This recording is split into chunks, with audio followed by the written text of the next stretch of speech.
पिछली बार जहाँ से चर्चा हम लोग ख़त्म किए थे, नारद भक्ति सूत्र के जिस सूत्र तक, उसको थोड़ा सा और उस सूत्र पर संक्षेप में चर्चा करते हुए आगे बढ़ेंगे। पिछली बार सूत्र नंबर 46 में हम देखते हैं नारद जी एक प्रश्न उठाते हैं और यही प्रश्न अनादिकाल से जब जीव के भीतर ये प्रश्न जागा या सोचना संभव हुआ उनसे कि ये जो देखते हैं हमारा जो लिमिटेशन है, हर चीज़ में कहीं ना कहीं हम ऐसा महसूस होता है कि हम बंधे हुए हैं, तो इससे बाहर कैसे जाए। क्योंकि जीव के भीतर ये एक प्रयास रहता है, जहाँ भी उसको कहीं लगता है कि मैं अटक रहा हूँ, बंध रहा हूँ, तो उसमें वो उस चीज़ को पार करना चाहते हैं। तो उसमें मन में प्रश्न उठता है, साधक के मन में भी प्रश्न उठा, वो बार बार अपने आप को प्रश्न किया और ये हम अपरोक्षानुभूति में देखते हैं। शंकराचार्य जी महाराज अपने प्रकरण ग्रंथों में भी एक सूत्र हम पाते हैं, वहाँ भी देखते हैं, जिसका जिक्र पहले भी मैं किया। को अयम कथमिदम जातम को वही कर्ताश्च विद्यते उपादानम किमस्तेय विचार स्वयं ईदृश। यहाँ नारद जी वही प्रश्न जीव के लिए हमारे सामने रखते हैं। नारद जी प्रश्न उठाते हैं, कस्तरति मायाम, अर्थात माया के बंधन को कौन पार कर सकता है। संसार में हम देखते हैं, ये जो संसार है त्रिगुणात्मक, 3 गुणों से बने हुए हैं। तो मुझे ऐसा इस सूत्र को जब पढ़ रहा था तो मेरे मन में ये आया, नारद जी यद्यपि दूसरे सूत्र में इसका जिक्र किया, इसमें नारद जी 2 बार कस्तरति मायाम कहा। ये माया के ये संसार जो है ये 3 गुणों का सत्व रजो तम। तो मुझे लगता है कि इसको हम इस दृष्टि से भी इसको सोच सकते हैं कि कस्तरति मायाम, जैसे नारद जी 3 बार प्रश्न कर रहे हैं, अर्थात इस संसार के माया के बंधन को कौन पार कर सकता है। और संसार 3 गुणों से बने हुए हैं, सत्व रजो तम। तो हम कह सकते हैं सत्व गुण के ऊपर जाना पड़ेगा, तब तो हम माया के बंधन से मत काटेंगे। रजोगुण के ऊपर जाना पड़ेगा, तमोगुण के ऊपर तो जाना ही पड़ेगा। तो 3 गुणों के परे हम जाना है। तो हम ऐसा सोच लेते हैं और ऐसा सोचते हुए आगे बढ़ते हैं कि नारद जी जैसा मानो हमारे सामने प्रश्न रखते हैं, ये संसार जो है सत्व रज तम और 3 गुणों से बने हुए हैं, इस 3 गुणों के परे कैसे जाया जा सकता है, उसका उत्तर स्वयं वो देते हैं। इस पर भी हम लोगों ने पिछली बार चर्चा किया था। नारद जी 12 कारण बताते हैं, और ऐसा नहीं है कि 12 कारण हर जीव के भीतर पूर्ण रूपेण होना चाहिए। किसी के भीतर कोई एक गुण उससे परे चले जाए तो इस माया के बंधन को काट सकता है। पर बंधन क्या क्या है उसको बताने के लिए नारद जी हमारे सामने रखते हैं सूत्र के माध्यम से। नारद जी जिज्ञासा करते हैं और उत्तर भी देते हैं। पहला उत्तर देते हैं, यह संगान त्याजति, संग जुड़ता है जब एक चीज के साथ दूसरी चीज का जोड़ना और संग, तो संग से बंधन से तैयार होता है। जब हम एक दूसरे के साथ जुड़ते हैं, पहले तो वस्तु के साथ जब कोई वस्तु अच्छा लगता है, पाने का मन करता है, तो मानसिक रूप से जुड़ते हैं और मानसिक रूप से जोड़ने के बाद जब शरीर और सामने आता है, अर्थात हम इंद्रिय से भी उस चीज को पाना चाहते हैं, उसका भोग करना चाहते हैं, तो ये दोनों का संग हो जाता है तो संस्कार बनता है और वो संस्कार हमें कर्म करने के लिए प्रेरित करता है और कर्म जहां करते हैं वो संस्कार बनता है। संस्कार हमारा कारण बनता है आगामी जन्म मरण का, और वही माया है, वही बंधन है।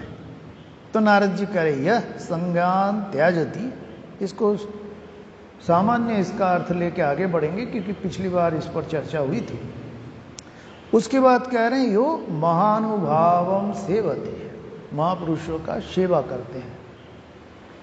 ये सामान्य गुरु की सेवा, जिस सांसारिक ज्ञान हो, आध्यात्मिक ज्ञान हो, जहां से भी कोई सांसारिक ज्ञान जिनसे हम प्राप्त करते हैं, उनके प्रति श्रद्धा, उनको सेवा करते हुए हम अपने आप को योग्य बनाने का प्रयत्न करते हैं। और वही बात जब गुरु के प्रति अर्थात आध्यात्मिक ज्ञान जिससे हमें प्राप्त होता है उस पर भी सेवा, अर्थात उसके बाद मानना, ये भी एक बात है। सेवा मतलब स्थूल रूप में न, सूक्ष्म रूप उन्होंने कोई उपदेश किया, हम गुरु की उपदेश के अनुसार अपने जीवन को उस दिशा में ले जाने का प्रयत्न कर रहे, वही साधना और वही गुरु की सेवा भी।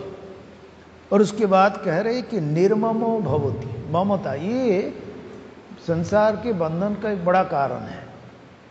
ममता क्या होता है? ममता हम बनाते हैं, ममत्व तो हम डेवलप करते हैं। कोई चीज हमारे पास नहीं है, वो देख लिया, उसके साथ जोड़ने का मन किया तो हम ममत्व तो जोड़ गया, संस्कार डेवलप हुए। घर नहीं था, गाड़ी नहीं था, परिवार नहीं था तो बढ़ लिया, जैसे ही मिल गया जोड़ लिया, और ममत्व तो जोड़ते हुए संस्कार डेवलप होता है और वही हमें बांधता है। और वो त्रिगुणात्मक, सत्व रजत तमो, 3 गुणात्मक। तो नारद जी कह रहे यो आसक्ति त्याग करते हैं, जो महापुरुषों की सेवा करते हैं, अर्थात गुरु की बातों का भी मानना, और ममता शून्य होता है। ममता शून्य का मतलब ये नहीं कि दूसरे पर दया करुणा नहीं रहे, वो उस अर्थ में नहीं। मम मतलब मेरा, ये मेरापन जोड़ना, ये ममत्व। उसके बाद नारद जी कह रहे हैं यो विविक्त स्थानम सेवते। विविक्त स्थान में क्या होता है? जब मान लो अर्थात एकांत स्थान में सेवा करते हैं, माने रहते हैं, उस आराम करते हैं, मतलब उस ऐसी जगह में रहते हैं जहाँ बाहरी डिस्टर्बेंस नहीं है, इस अर्थ में भी हो सकता है। और विविक्त स्थानम एक तो स्थूल रूप में हो सकता है और मानसिक रूप से भी हो सकता है, क्योंकि हम जंगल में जाके भी मन तो ही है, वहीं जाके संसार के 50 हल्ले की चिंता। आजकल तो और सुविधा हो गया, मोबाइल ले जाओ बस हो गया। अब भली स्थूल रूप में वहाँ निवास कर रहे एकांत स्थान में, पर मोबाइल से पूरे संसार से जुड़े हुए हैं तो नहीं है। तो इसलिए विविक्त स्थान हम सेवते, सेवा करते हैं अर्थात रहते हैं। यो लोक बंधम उन्मूलयति, लोक बंधम, लोक रिलेशन, लोक संबंध। और जब हम समाज में रहते हैं, कोई मोहल्ले में रहते हैं, तो ऐसा लगता है कि भाई मेरे घर में अनुष्ठान में वो आना चाहे, वो आए तब मैं उनके घर जाऊंगा, और वो नहीं आए तो हम नहीं जाएंगे, ऐसा सब व्यवस्था रहता है संसार के। तो उसमें लोक बंधन सृष्टि होता है, और ये बंधन का कारण हम ही है। बोले समाज में रहना है तो करना पड़ता है, तो समाज में रहते हुए भी आप समाज की व्यवस्था को मानो, समाज की व्यवस्था के अनुसार चलो, उसमें कोई हर्ज नहीं। पर उसमें जब हम मानसिक रूप से बंध जाते हैं तब वही प्रॉब्लम। तो इसलिए अब कहा जा रहा है लोक बंधम उन्मूलयति, उसके बाद निस्त्रयुन्न भवति। जो मैं कह रहा था कि नारद जी 3 बार कस्तरति कस्तरति कस्तरति कह सकते थे, अर्थात जोड़ देने के लिए, या कहते हैं संसार मतलब 3 गुण।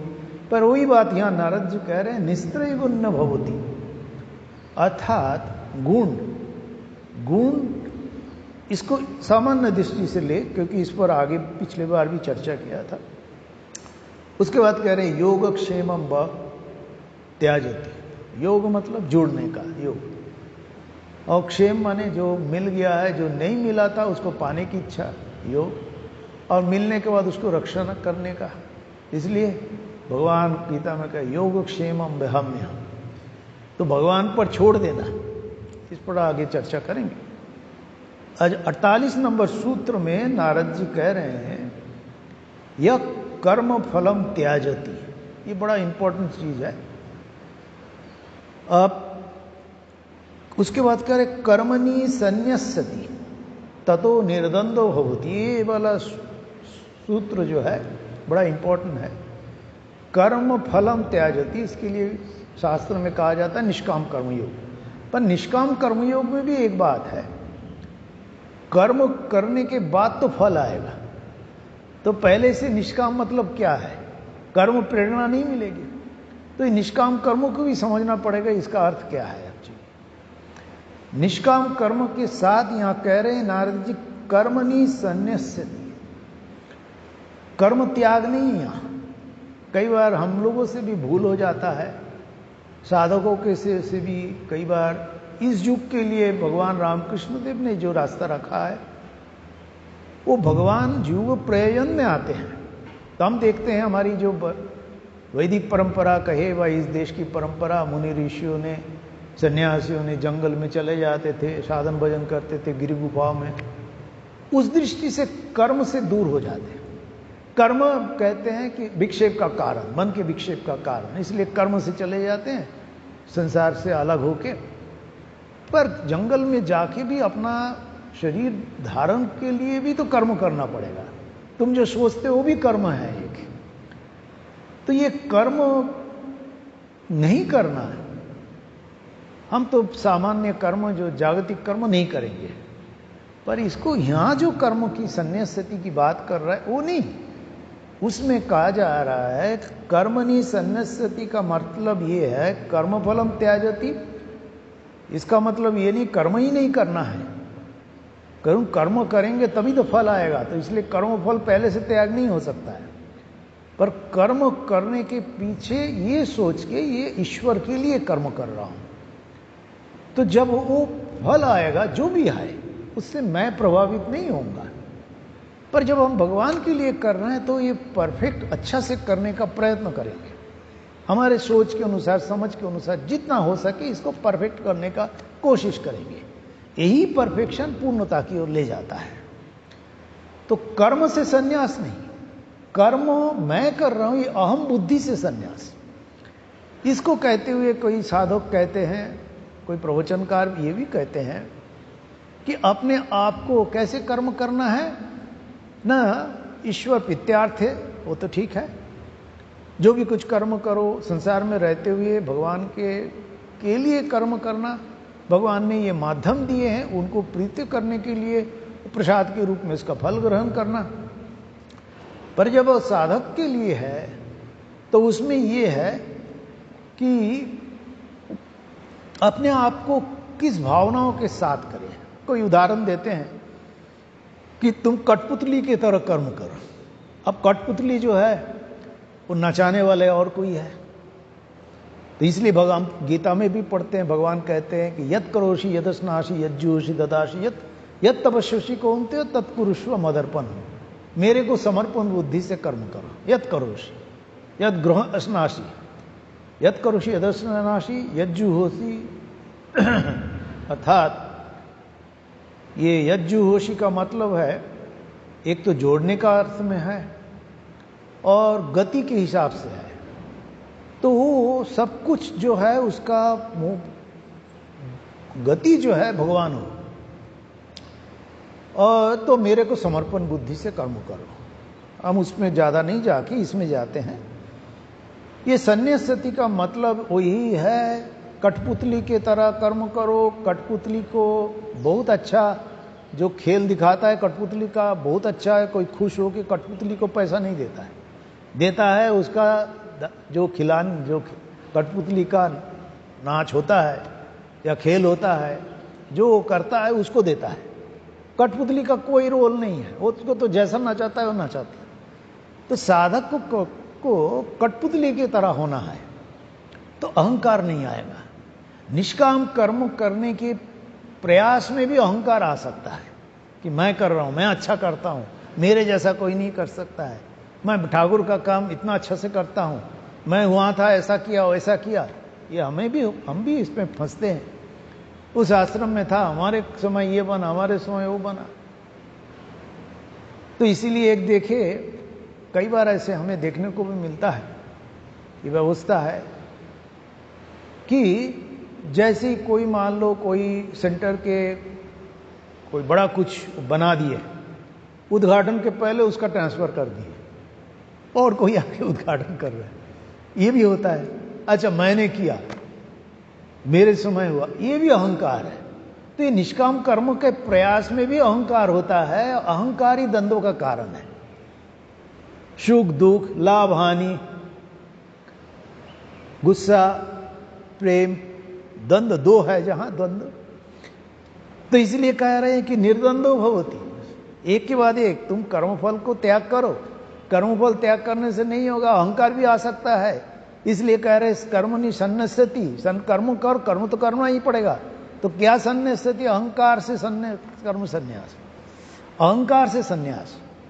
और नहीं तो इसीलिए कह रहे, उसके बाद कह रहे हैं देखो ऐसा करोगे तो निर्द्वंद्व भवति, निर्द्वंद्व।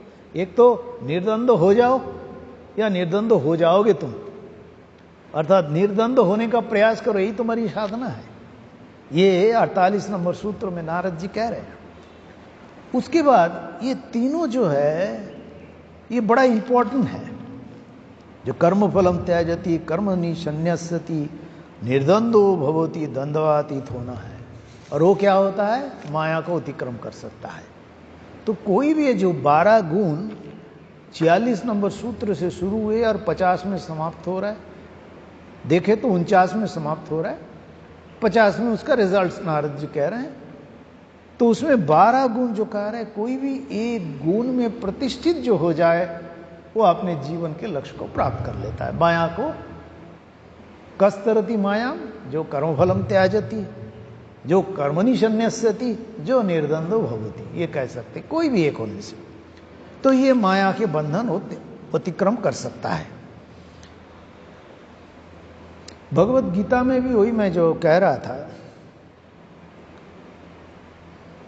अहंकार रहने से कर्तापन और भोक्तापन का त्याग होता नहीं।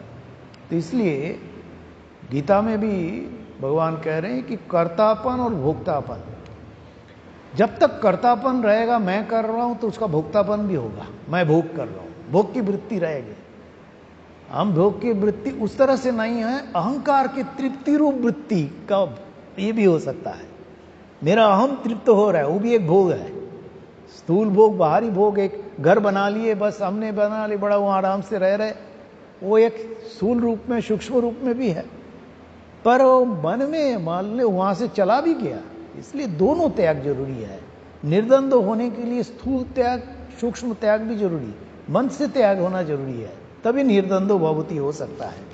इसीलिए कहा जा रहा है माया के बंधन को अतिक्रम वही कर सकता है जो कर्मफल का त्याग करता है, कर्म से संन्यास लेता है, अहंकार का त्याग करता है, निर्द्वंद्व हो जाता है। तो हम भगवान ये भी अर्जुन को कह रहे हैं कि निमित्त मात्र भव सब्यसाची, निमित्त मात्र हो जाओ, तुम माध्यम मात्र हो। और निमित्त में एक तो भगवान को पकड़ के रहना और कठपुतली होना, ये दोनों में बहुत अंतर है। अब देखते बंदर के बच्चे माँ को पकड़ के रहता है झगड़ के, और अब देखते बिल्ली के बच्चे माँ जहाँ ले जाए वहीं रहे। तो मैं किस प्रकार रहूँगा? बंदर के बच्चे जब पकड़ के रहता है तो उसका अहम है, इसको समझना पड़ेगा कि वो खुद पकड़े हैं, उसमें माँ पकड़े नहीं। तो हमें साधक को अपने को अहंकार नाश करने के लिए निमित्त बनना पड़ेगा। निमित्त बनने के लिए कठपुतली की तरह होना पड़ेगा।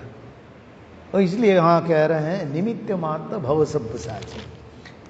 तो वो गीता में भी हम वही जो मैं कह रहा था, 7वें अध्याय के 14 नंबर श्लोक में है, भगवान अर्जुन को कह रहे हैं कि ये जो माया का बंधन, या नारद जी तो कह रहे हैं कि बहुत कठिन है कि कौन माया को पार कर सकता है। माया को, बंधन को पार करने के लिए सबसे बड़ी बाधा जीव के लिए स्थूल शरीर, उसके बाद सूक्ष्म तो है ही, वो तो कितना है हमें पता नहीं। स्थूल शरीर के साथ हमारा मन इतना जुड़ा हुआ है, मैं मेरापन इतना जुड़ा हुआ है, स्थूल शरीर के बंधन को पार करना ही बहुत कठिन है, मैं मेरापन। इसलिए भगवान गीता में अर्जुन को कह रहे हैं, अर्जुन के माध्यम से हम सबको कह रहे हैं, दैवी येषा गुणोमयी। एक तो दैवी माया, भगवान के माया भगवान ने रचा है, तो उन्होंने तो इंसान की माया ठीक है काट सकते हैं, शक्ति से काट सकते हैं, कई प्रकार के उपाय है इंसान के बनाया हुआ माया, पर जो भगवान के बनाए हुए माया है ये कितना कठिन है। इसलिए दैवी येषा ही ऐसा गुणोमयी, त्रिगुणात्मिका माया गुणोमयी, इसलिए ममो माया दुरत्तया। और इसमें कहा है मैंने पार करना असंभव सा है, पर उसमें भगवान निराश नहीं कर रहे हैं। मामेव ये प्रपद्यन्ते, मुझे जो पाता है वह मुझ में जो शरण लेता है, तो उसको क्या है, मायाम एताम तरन्ति, यही माया को मैं तारण करता हूं। तो इसमें एक पॉइंट ये भी हो सकता है कि अच्छा भगवान तो कहते भगवान को शरण पे चले जाओ, ये सब चक्कर में क्यों, ये सब कर्म त्याग, ये सब जो 12 गुण जो नारद जी ने कहा कि संसार में ऐसा करना है वैसा करना है साधना, तो भगवान के शरण में जाने के लिए भी ये करना पड़ेगा। संसार में हम डूबे हैं, बोले हम तो भगवान पे सरो, मुंह में बोलने से नहीं होता है। तो इसलिए ये गुण के, इसमें कोई जिसको कहते विरोध नहीं है कि भगवान पे शरण में जाओ। भगवान पे शरण के लिए अपने आप को योग्य बनाना भी जरूरी है। भगवान के पास जाने के लिए भगवान ही सब कुछ है, अपने आप को कठपुतली की तरह बनाने के लिए भी तो समर्पण होना चाहिए, वो अहंकार का नष्ट करना पड़ेगा। कितना कठिन है, इसलिए ये सहज नहीं है। पर भगवान कह रहे हैं कि जो मुझ में शरण लेता है, मेरे में समर्पण होता है, मैं छोड़ के जो बिल्ली के बच्चे की तरह हो जाता है, कठपुतली पुतली की तरह हो जाता है, तो मुझे माया को, बंधन को, दैवी माया को भी पार कर सकता है जो मेरे बनाए हुए, क्योंकि जिसने बनाया उसके शरण में चले गए, मेरे से तो अब तुम जो जानो, जो जैसा है करो। तो इसके बाद नारद जी और एक इंपॉर्टेंट बात रख रहे हैं। अच्छा, ये संसार में रहने के लिए हम तो त्रिगुणात्मक संसार कह दिया, तो ये संसार में क्या क्या है, कैसे रहना है, संसार सृष्टि कैसे हुआ, आदि आदि आदि आदि क्या है, इसका भी एक इतिहास है जो हमारे शास्त्र में है, हम वेद में पढ़ते हैं, उसका विस्तार से है। वेद में कर्मकांड मुख्यतः, ज्ञान कांड दोनों भाग है। कर्मकांड में पूरा संसार की व्यवस्था उस समय की बात है, याग यज्ञ वगैरह से लेके, पूजा पाठ से लेके संसार में कैसे रहना है, अर्थात आपको जीने के लिए जो कर्म करना है उसका विधान सब उसमें है। उसका हम कह सकते हैं शास्त्र युक्त कर्म। तो ये कर्मकांड हो गया। और उसके बाद कह रहे हैं कि ज्ञान कांड। साधारण तो कर्मकांड में 2 भाग है। कर्मकांड में हम पाते हैं, एक तो कर्मकांड में एक स्थूल कर्म होता है, और पुराने जमाने में परंपरा था वानप्रस्थ आश्रम में सूक्ष्म कर्म होता है। तो कर्मकांड का 2 भाग है। अच्छा, ये स्थूल कर्म सूक्ष्म कर्म कैसा है? संसार में आप जब रहते हैं, शहर में अपने गांव में रहते हैं, तो याग यज्ञ करना है तो स्थूल चीज सब उपलब्ध हो जाता है, दुकान से बाजार से खरीद के लेके आया, याग किया, अपना आहुति दिए, सब कुछ किए। पर जब अरण्यक में जाएंगे, वानप्रस्थ में उस समय जाया करता था, तो जंगल में ये सब तो उपलब्ध नहीं होगा, तो मानस यज्ञ, तो इसलिए आरण्यक है, उसमें कैसे करना है वो भी बताया गया है। कर्मकांड की वो विधान है। तो इसलिए कर्मकांड में का 2 भाग है, संहिता और ब्राह्मण, उसमें मंत्र सब है ब्राह्मण में। और उसके ज्ञान कांड को उत्तर मीमांसा भी कहा जाता है। पूर्व मीमांसा कर्मकांड, ज्ञान कांड से उत्तर मीमांसा। तो यहां जो कहा जा रहा है उस पर विस्तार से ना जाकर नारद जी कह रहे यो वेदान अपि संन्यस्यति, वेदानोपि मने सन्नस्यति। तो आप बोलोगे कि भाई ज्ञान कांड भी त्याग करना है, तो वेद में तो ज्ञान कांड भी है। तो कहा जा रहा है वेदानोपि, कहा जा रहा है, यह समझना पड़ेगा, जो हमें बांधता है, जो द्वैतबोध कहे, द्वैतबोध इन द सेंस जिसमें कर्म, भक्ति, ज्ञान, योग, ये चारों माध्यम से जो स्थूल रूप और सूक्ष्म रूप में न कहीं हमारे अहम की पुष्टि और हमें स्थूल बोध कराता है या सूक्ष्म बोध मन रूप बोध कराता है, उसका त्याग करना है। इसीलिए वो त्याग कैसे करो, अब देखो पुराने जमाने में था ब्रह्मचर्य, गारस्थ, वानप्रस्थ, संन्यास, धीरे धीरे उसके लिए योग्य बनाते। अंततः त्याग करना ही है, उसके लिए तुम योग्य बनो। और इसीलिए पहले भी इस पर चर्चा हुई थी कि दोनों जो ये अपराविद्या है, संसार है, उसको भी जानो, उसके परे जाओ, उसके योग्य बनो, उसके बाद त्याग करो। तुम उसको प्राप्ति नहीं करो तो त्याग, भिखारी क्या त्याग करेगा? जिसके पास है वही त्याग करेगा। तो इसलिए कहो उसको योग्य बनो, उसको प्राप्त करो। उसके बाद देख लिया जो भाई ये तो अंत नहीं है, कितना भी करो वो चलते जाता है, इसका कोई एंड नहीं है, तो क्या पाने से और कुछ पाने का बचा नहीं रह जाता है, तब वो ज्ञान कांड शुरू होता है। ज्ञान कांड में मुनि ऋषियों ने साधना में जो उपलब्धि किया था, जो मंत्र को देखा था, उसको इसीलिए ऋषि को बोला जाता है मंत्र दृष्टा। वो हम ज्ञान कांड में पाते हैं। तत्व को जैसा अनुभव किया उसके अनुसार हमारे सामने रखा, वो वेदांत। तो इसमें कहा जा रहा है, नारद जी कह रहे हैं कि यो कर्म फलम त्याजति कर्मणि सन्न्यस्यति निर्द्वंदो भवति वेदान उपि सन्न्यस्यति सम्यक रूपेण त्याग। बाह्यिक त्याग, मानसिक त्याग भी, बाहरी त्याग, आंतरिक त्याग भी। आंतरिक त्याग मन में होता है।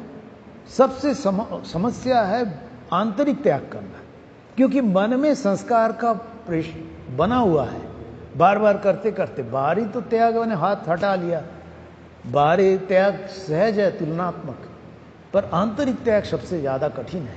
इसलिए सम्यक रूपेण त्याग केवलम, अच्छा त्याग करोगे तो मन को त्याग करके मन तो खाली नहीं बैठेगा, मन को कुछ तो साधन देना पड़ेगा। तो इसलिए कह रहे हैं केवलम अविच्छिन्न अनुरागम लभते। अविच्छिन्न अनुराग किसमें? आप कहोगे कि तुम भक्त हो तो भगवान पे।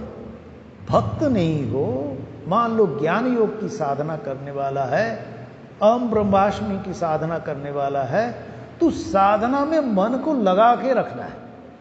वो मन बस एक रूपता मन का होना चाहिए, एक चीज में मन लगे रहना चाहिए, मन की विक्षेप नहीं होना चाहिए। इसलिए योगस चित्त वृत्ति निरोध कहा गया है।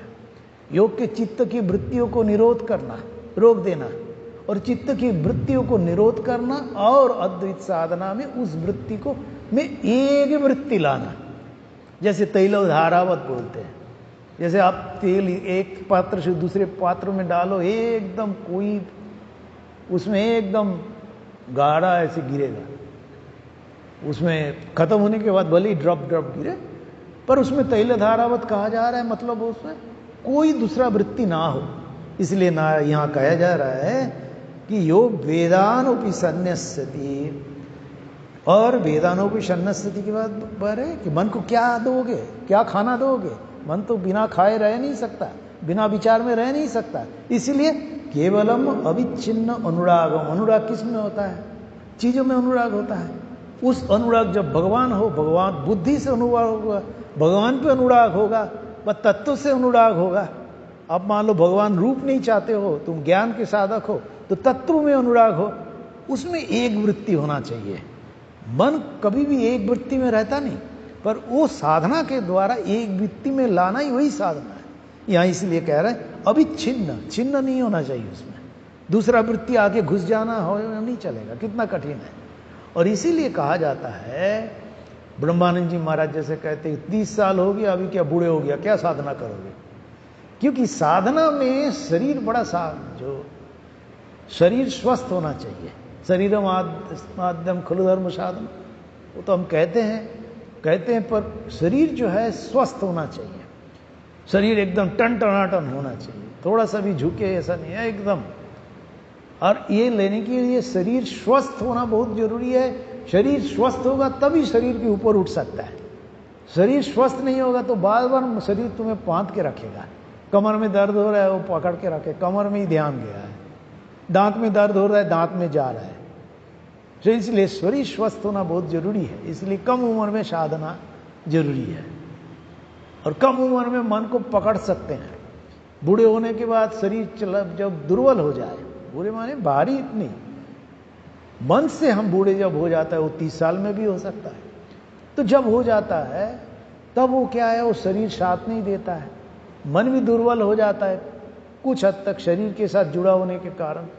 यद्यपि इसका एक दूसरा पक्ष भी है, उम्र होने के बाद शरीर और मन, जो शरीर तो दुर्बल हो जाता है, इंद्रिय तो दुर्बल हो जाता है, पर मन बड़ा स्ट्रांग हो जाता है। स्ट्रांग मतलब उसका दौड़ लगे ही रहता है, पर उसके साथ हम शरीर दौड़ नहीं पाता है, मन दौड़ नहीं पाता है कई बार। मन इसीलिए कम उम्र में बोलते हैं कि उसको बांध लो, मन को कंट्रोल कर लो। अभ्यास न तो कौन थे और वैराग्य न च गृह्य थे, भगवान कृष्ण गीता में कह रहे हैं।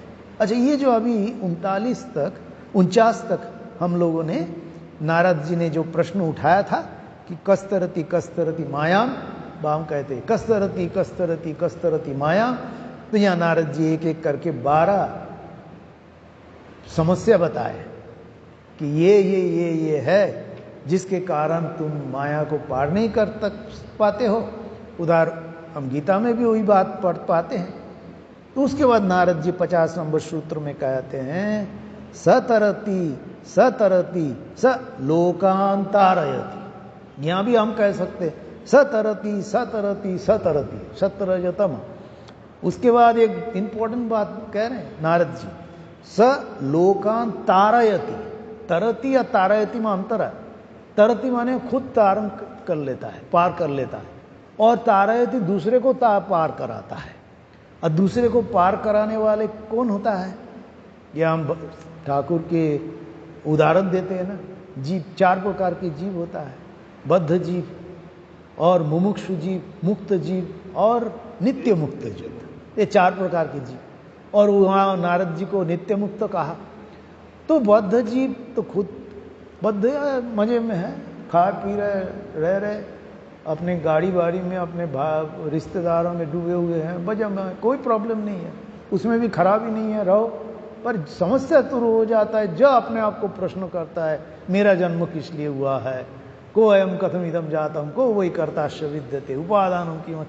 ये जब दिमाग ढीला हो जाता है, गड़ो स्क्रू, तभी समस्या शुरू हो जाते हैं। नहीं तो बड़े मजे में है।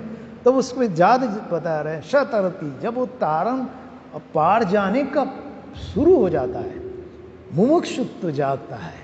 इसलिए मुमुक्षुत्व पाना भी बड़ा कठिन है, ये सहज नहीं है। मुमुक्षुत्व पाना ये साधना सापेक्ष है। संसार के भोग करते करते करते बाद में जब कभी कभार प्रश्न उठता है, अरे क्या है ये, इतना तो भोग करते, क्या है, क्या इसलिए क्या शरीर है, बार बार पैदा हो मर जाओ, पर प्रश्न ही जागता नहीं किसी का योग्य, बड़े मजे में है। तो प्रश्न जागना तब वो मुमुक्ष शुरू हो जाता है।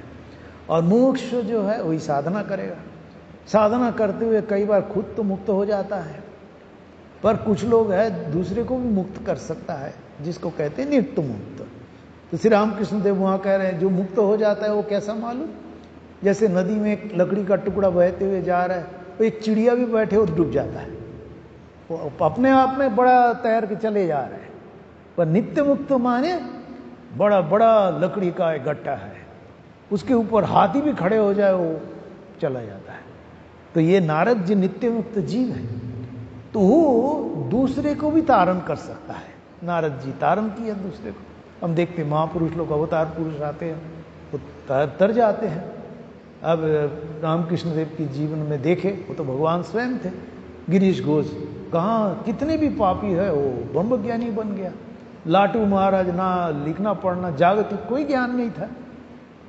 जागतिक ज्ञान नहीं होने, जागतिक ज्ञान एक, जब हम संसार में है, जागतिक ज्ञान जरूरी है संसार के लिए। संसार में अपने आप को योग्य बनाना जरूरी है, पर जब वो उसके साथ साथ आध्यात्मिक ज्ञान भी जरूरी है, जिसको पड़ा विद्या कहा जाता है।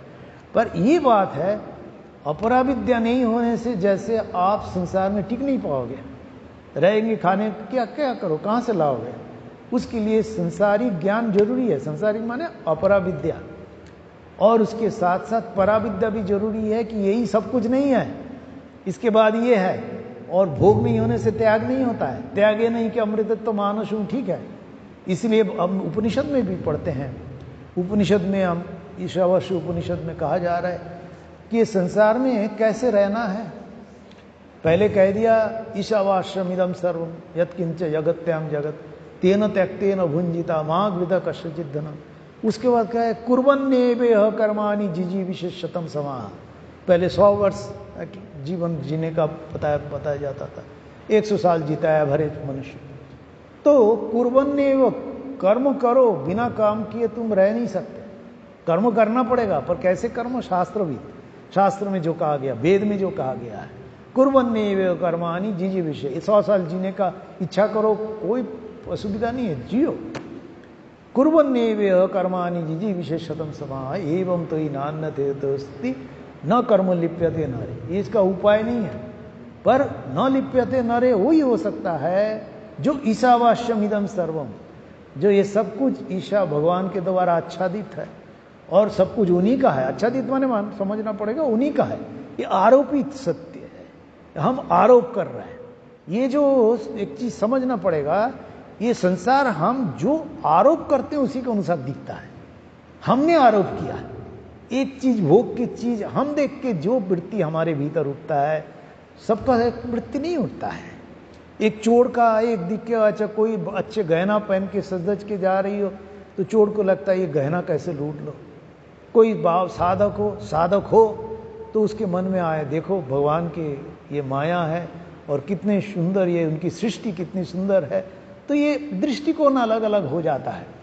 तो ये आरोपित सत्य है। उसी प्रकार ये संसार के जो भगवान के द्वारा ये सृष्ट संसार है, इसमें ये आरोप किया है हमने, सब में भगवान है। इसलिए ईशावास्यमिदं सर्वम, ये मैंने आरोप किया, ये इंडिविजुअल के लिए सत्य भी है। पर हम जब आरोप नहीं करेंगे तो उस चीज पर हम पहले तो आरोप करते हुए, हमें ये संसार के सत्य को स्वीकार करते हुए इसमें भी भगवान है, पर पहले ही एक बार भगवान हम नहीं देख सकते। पहले आरोप करना पड़ेगा, मतलब इसमें भी भगवान है। उसके बाद साधना करना पड़ेगा। बार बार आरोप करते करते करते करते वो मनुष्य बोध चले जाएगी। इसलिए शास्त्र में कहते हैं गुरु में मनुष्य बोध नहीं रखनी चाहिए, इष्टबोध नहीं है, गुरु में इष्टबोध करनी चाहिए। ठाकुर भी कहे गुरु और इष्ट में कोई भेद नहीं है। तो ये आरोप करना जरूरी है, यही साधना है। तो यहां जो कह रहे हैं नारद जी, ये सब करने के बाद ये माया के बंधन को कौन पार कर सकता है? ये जो करता है, जो साधना करता है, एक साधना में सिद्ध हो जाता है, तब वो माया को पार कर सकता है। सतरति माया स लोकान तारयति, लोक को भी, दूसरे को भी, अर्थात आप कह सकते हो लोकान तारयति माने अपने आप को लोक से तारण करता है और अपने भीतर उस सामर्थ्य पा लेता है ताकि वो दूसरे को भी तारण कर सकता है। इसलिए मनुष्यों, 4 प्रकार के मनुष्यों की बात हुई है, बद्ध जीव, मुमुक्षु जीव, मुक्त जीव और नित्य मुक्त जीव। नारद जी नित्य मुक्त जीव, तो नित्य मुक्त जीव सामर्थ्य कैसा होता है? इसलिए आध्यात्मिक ज्ञान पाने वालों का भी भेद बोध है, ये समझना पड़ेगा। मुक्त हो गया माने वो नित्य मुक्त समान नहीं। मुक्त तो साधना से हो सकता है, पर नित्य मुक्त जीव कोई हो सकता है, सब लोग नहीं हो सकता है। तो आज हम लोगों ने जो चर्चा नारद जी के जो प्रश्न उठाया, और यही जीव का प्रश्न है, और जीव को प्रश्न करने के बाद बार बार प्रश्न करना चाहिए, और उस माया के बंधन को काटने के लिए जो, जिसको कहते हैं कि जो बंधन सामने है, वो बंधन क्या क्या है वो जानना जरूरी है। वो जानते हम शास्त्र से जानते हैं। इसीलिए श्री राम कृष्णदेव कहते हैं कि भक्त को भगवत प्रसंग करना चाहिए, सुनना चाहिए। नहीं सुनेंगे तो जानेंगे कैसे? कैसे पता है यहाँ ये गड्ढा है, उसमें हम पैर रखेंगे तो गिर जाएंगे। तो जब पता है हम देखेंगे। इसलिए ज्ञान जरूरी है। और वो शास्त्र ज्ञान कैसे हम क्यों पढ़े? क्योंकि कई लोग साधना करते हुए अपने को इस सत्य को उपलब्धि किया है, वो सत्य को हमारे सामने रखा, तो रास्ता बताया। बिना रास्ता जाने हमें साधना नहीं हो सकता है, पर भगवत कृपा में भी हो सकता है। जैसे श्री रामकृष्ण देव के जीवन में हम देखते हैं, लाटू महाराज को जागतिक ज्ञान नहीं होते हुए भी ब्रह्म ज्ञान को प्राप्त किया जा सकता है, और वो भगवत कृपा से संभव है। पर जो साधना करते हैं, भगवत साधना करते करते भी आप भगवान को पा सकते हो, और उसका उपाय ये बताया है। तो आज हम इतना ही रखते हैं, अगली बार इसके आगे चर्चा करेंगे। ओम शांति शांति शांति। हरि ओम तत्सत्। श्री राम कृष्णार्पणमस्तु।